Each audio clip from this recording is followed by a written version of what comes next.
এজন্য আমাদের দেশ, আমাদের সমাজ, আমাদের পরিবার সম্পর্কে আমাদের এতটুকু সচেতন থাকতে হবে যে আমার স্থান থেকে আমি সৎ হয়ে যাব। আমার অফিসে কোনো প্রকার চোরাকারবারি চলবে না, সুদ ঘুষের কোনো মামলা চলবে না। আজকে সরকারি যে অফিস আদালতগুলো আছে, যদি দেখেন সেখানকার যে দেয়াল, সেটা মনে হয় যে মুখ হা করে আছে। সবাই হা করে আছে।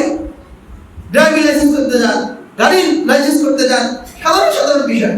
আমি আমার মোটরসাইকেল লাইসেন্স করার জন্য ফাইলটা জমা দিতে গেলাম। গাড়ির নম্বর, যে গোপন নম্বরটা দেখাইতে হয়, দেখানোর পরে আমি ফাইলটা জমা দিয়ে দেব। তো সে ম্যাজিস্ট্রেট ছিল, উনি বলতেছে ফাইল আপনি শোরুমে জমা দেন। বলে কেন শোরুমে জমা? আমি জমা দিতে পারবো না। ভাই না, আপনি শোরুমে জমা দেন। তার মানে কি, আমার থেকে ওই বান্ডিলটা নিতে পারবে না, চাইতেও পারবে না। আর শোরুমে আমি জমা দিলে শোরুম আমাকে বলবে যে আপনি পারলে দেন, আমার কাছে গেলেই তো আমার বান্ডিল দিতে হবে।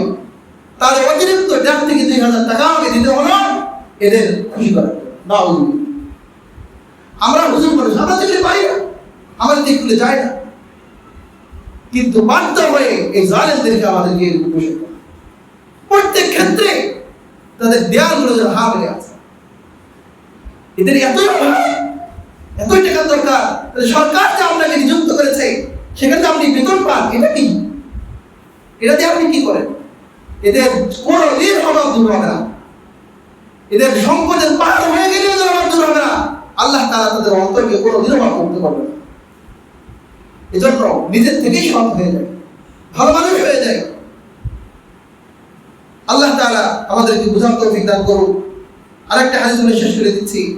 নবী আলাইহিস সালাম বলেছেন, যারা এই খেয়ানতকারী হিসেবে মৃত্যুবরণ করবে, হারামাল্লাহু আলাইহিল জান্নাহ, আল্লাহ তাআলা তাদের জন্য জান্নাতকে হারাম করে দিয়েছে।